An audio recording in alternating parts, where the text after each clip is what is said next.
Hi, I'm Nick Shell, and this is a channel about teeth. Yeah, right. I'm Nick Shell, walking the mean streets of Sacramento.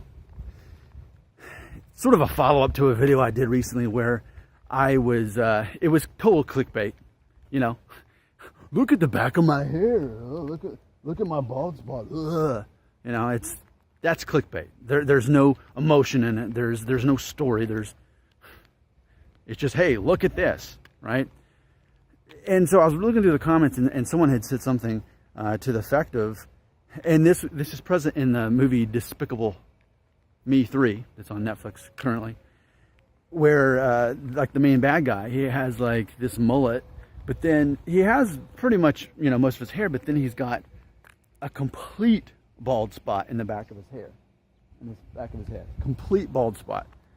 And somebody had basically asked me or posed that, you know, well, what would you do if that happened to you? Nick, what if ultimately, at this point, you kept your hair density so that once it grows out and suddenly the tables are turned and suddenly, you know, you've got these people watching your video saying, why are you making a YouTube video about hair loss? You've got way too much hair to be doing that. Because again, that's going to happen in August 2018 in the near future.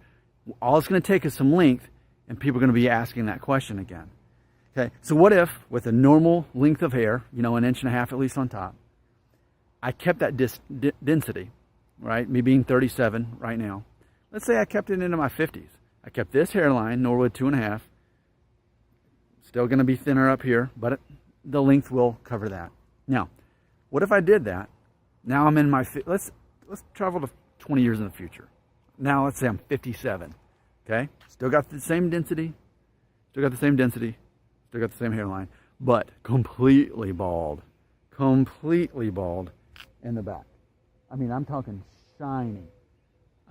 shiny bald. I'm a very hairy guy. I'm not ashamed of that. There's really not anywhere on my body that doesn't have hair, except of all random places. My hips have no hair on my hips. Only place on my body, well, maybe the palms of my hands and my bottoms of my feet. I'm a very hairy guy. Let's assume that it's that hairless as my hips that are for some reason without hair. Okay? What would I do then? The question is being asked. So I want to answer that. My response to that is, I think I would just ignore it. I think I would be okay with the fact that, especially, you know, in all I do, if this is what people see most of the time, then things aren't so bad, right? And I'd be okay, especially, I mean, granted, man, I'm pushing 40. So if I could keep this much hair and have a complete bald spot in the back, it's not that I'd be hiding it, but when it's in the back of your head, less people are going to notice it. I just don't think that would bother me enough to completely shave my head again for that specific thing.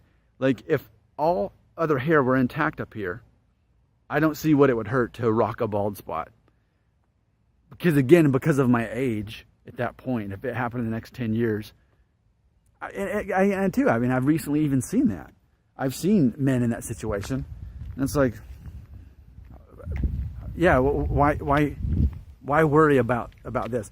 And actually, Judd Apatow, that has, you know, made all those movies, he's in that situation. He's talked about it on a documentary I watched about like manscaping, and so I was like, the point of my video is this: if that happened to me, if that's the only place I truly just went bald and everything else was the same, it wouldn't be enough motivation or really logic for me to just completely shave it off at that point. Now, granted, I've been very clear about this. If I do go bald up here, sure, then I'll go back to the zero guard, which is what I really want to begin with, right? But just to be bald right there, especially at my age, to answer someone's question from last week, then they asked me about it. Yeah, I would just keep doing what I'm doing and let whoever wanted to look at the back of my head and bring that up, I'd let them do it. Those are my thoughts. Now, more about my teeth.